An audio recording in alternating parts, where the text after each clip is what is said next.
vamos a presentar el síndrome de dumping. Nosotros somos del grupo 2-4 y somos el equipo 4, el cual está conformado por Kenia Pereda, Samantha Báez, Ana Karen Núñez y Jonathan Rodríguez. ¿Qué es el síndrome de doping? El síndrome de doping, también conocido como síndrome de vaciamiento rápido, corresponde a uno de los tipos principales de síndromes postgastrectomía. Se caracteriza por manifestaciones gastrointestinales y sistemáticas, secundarias a la destrucción del esfínter pilórico.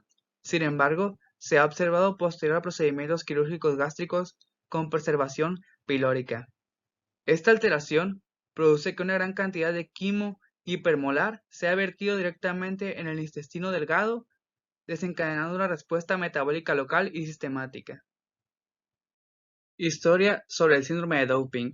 Derivado del inglés que significa vaciar, arrojar o verter, doping es un término que se le atribuye a Mix, que a inicios del siglo XIX, mediante estudios radiológicos, observó la presencia de vaciamiento gástrico acelerado en pacientes con síntomas gastrointestinales y sistemáticos. Sin embargo, las observaciones del cuadro se habían realizado mucho tiempo antes por Theodore Wheeler en 1881. Hoy en día es bien conocido que el síndrome de doping es tan antiguo como la cirugía gástrica y por lo tanto se ha descrito una disminución en su incidencia resultando de la tendencia hacia procedimientos quirúrgicos cada vez menos invasivos y ablativos. Las causas del síndrome de dumping. La cirugía bariátrica altera el tracto digestivo o reduce el tamaño del estómago. En muchos casos el cuerpo tarda en ajustarse a estos cambios. El síndrome de dumping es el resultado de una inhabilidad de regular el movimiento del alimento debido a estos cambios. Lo que sucede es que el alimento se vacía del estómago al intestino delgado antes de que termine de digerir.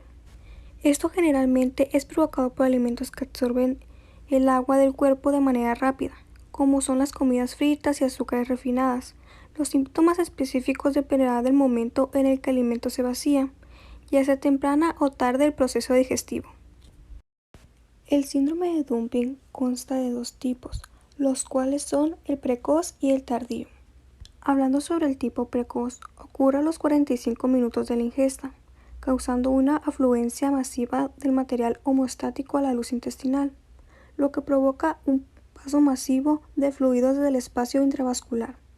La reducción en el volumen circulante generada por este motivo, combinada con la liberación de sustancias vasoactivas tales el péptido intestinal vasoactivo, siglas BIP, produce los síntomas. Tardío. Ocurre de 2 a 4 horas de la ingesta, debido a la liberación rápida de azúcares en el duodeno, lo que provoca una liberación desproporcionada de insulina muy rápida, como hipoglucemia secundaria de rebote.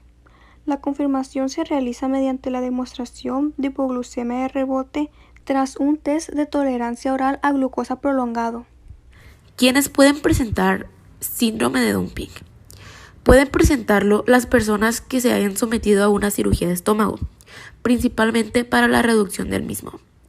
De este tipo de cirugías, aproximadamente 20% presentará este síndrome, y de estas personas, de 1 a 5 requiere asistencia médica.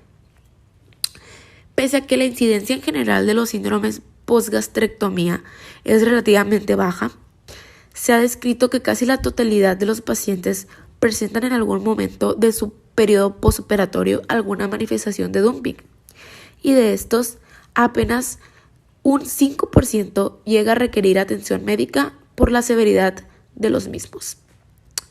Se presenta principalmente en pacientes sometidos a gastroionostomía tipo Billroth 2, aunque también se ha descrito con menor frecuencia posterior a gastroduodeno, piloroplastías, vagotomías, procedimientos esofágicos como fundoplicaturas y el manejo de varices esofágicas.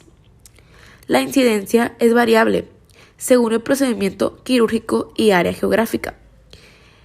Se observa mayor cantidad de casos en Estados Unidos y menor en países latinoamericanos, donde se reporta un 3%, probablemente asociado a un pobre aporte de datos y controles menos rigurosos.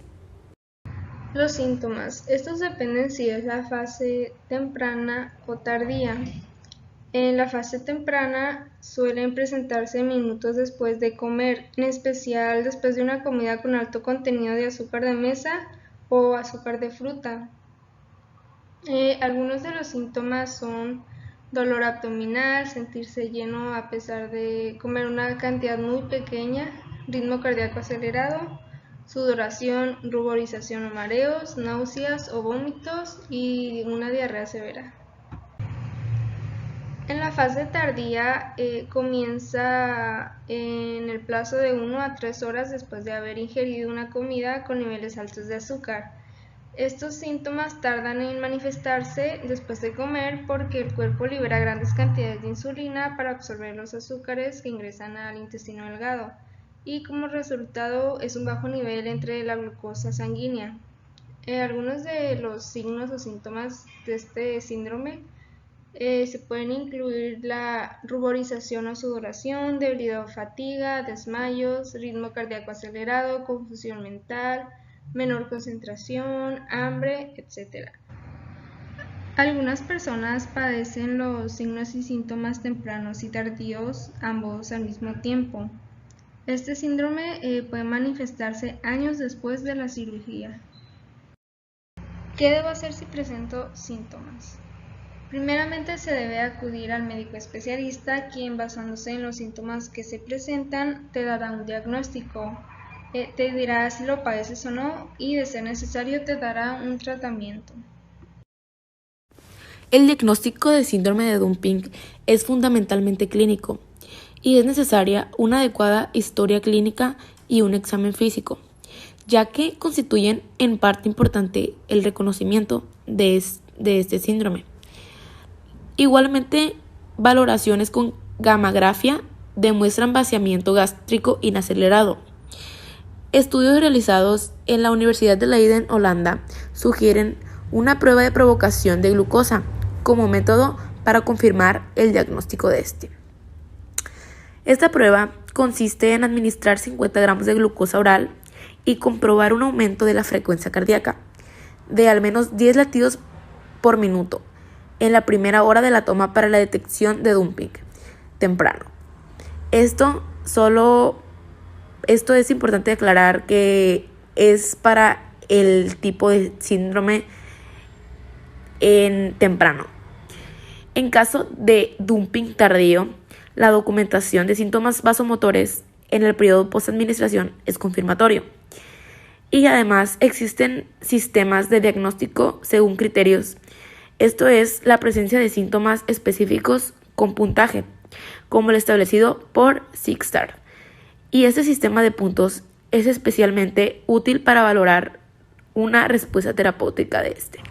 ¿Cómo evitarlo? Se basa principalmente en hábitos alimenticios como son el evitar alimentos industriales ricos en azúcares sencillos y grasas, cuidado con azúcar de mesa, golosinas, bebidas azucaradas, etc. Consumir poca cantidad de alimento rico en azúcares sencillos, evitando comerlos de forma aislada, sino combinadas con otros alimentos. Combinar nutrientes, disminuir el tamaño de las ingestas, beber 30 minutos antes de la comida principal o bien 30 minutos después. Reposar de 10 a 15 minutos tras haber comido, comer despacio y si es necesario con cubierto de postre y en un ambiente relajado. Aunque es habitual que este síndrome aparezca con pacientes operados del bypass gástrico, también puede ocurrir en pacientes operados del tubo gástrico. Los síntomas van remitiendo y desaparecen aproximadamente al año de la intervención del tubo gástrico en la mayoría de los casos. No ocurre en todos los pacientes y la educación nutricional puede evitar su aparición. Existen 3 tipos de tratamientos, los cuales son la dieta, los fármacos y la cirugía. En la dieta, en vista que la alteración principal en el dumping se da por la pérdida de reservorio gástrico, es de ayuda comer varias y frecuentes comidas pequeñas para corregir la menor capacidad de retención gástrica. Las guías dietéticas disponibles consisten en 6 a 8 tiempos de comida al día, comer despacio, incluir al menos una porción de proteína, utilizar comidas suaves y blandas, limitar concentrados de azúcar, Comer más carbohidratos complejos, dieta alta en fibra, adicional a algún tipo de grasa, no ingerir líquidos con las comidas y consumirlos de 30 a 60 minutos antes o después de las comidas. Para los fármacos existen dos, los cuales son octreotide y acarbosa. Acarbosa es un inhibidor competitivo de alfa-glicosidasa, asociado a la membrana en el cepillo del intestino delgado. Enlentece la absorción de monosacáridos. Tiende a producir una atenuación en hiperglicemia que se presenta en estos pacientes y aumento en el polipéptido inhibidor gástrico, insulina y enteroglucagón. Suele presentar mejoría en los sistemas de puntuación, sin embargo no producen mayores efectos a largo plazo, pudiendo llevar inclusive a la malabsorción. El octreotide es un análogo de la somatostatina, inhibidor de hormonas gastrointestinales, puede aliviar el síndrome de dumping mediante la disminución del vaciamiento gástrico, inhibición de la liberación de insulina, disminución de la liberación de péptidos entéricos, aumento de la absorción intestinal de agua y sodio, que es disminuyendo la absorción de monosacáridos, aumento del tiempo de tránsito intestinal, etc. Lo anterior se asocia al alivio de la diarrea, dolor abdominal, mareos, minimiza cambios ortostáticos en impulso y previene hipoglucemia reactiva. Por último está la cirugía, la cual es solamente necesaria en el fracaso de la dieta y de los fármacos. Esta sola se da en un pequeño porcentaje de pacientes. Se han descrito varias opciones quirúrgicas, la cual mayoritariamente es solamente de interés histórico. Actualmente, los métodos usados más exitosos consisten en la reconstrucción pilórica y la derivación en Y de Rhodes. Bueno, para terminar, en conclusión, el síndrome de dumping es una constelación de síntomas tanto gastrointestinales como sistémicos, producto de las alteraciones secundarias a resección gástrica, como lo son las cirugías, y a la pérdida de función reservorio, con manifestaciones tempranas y tardías. Es de diagnóstico esencialmente clínico, igualmente apoyado con pruebas de provocación con glucosa. Los tratamientos se fundamentan en bases dietéticas, principalmente se basa en la alimentación, llegando a requerir medidas médicas y quirúrgicas en estadios muy avanzados. Bueno, eso sería todo por nuestra parte. Muchas gracias.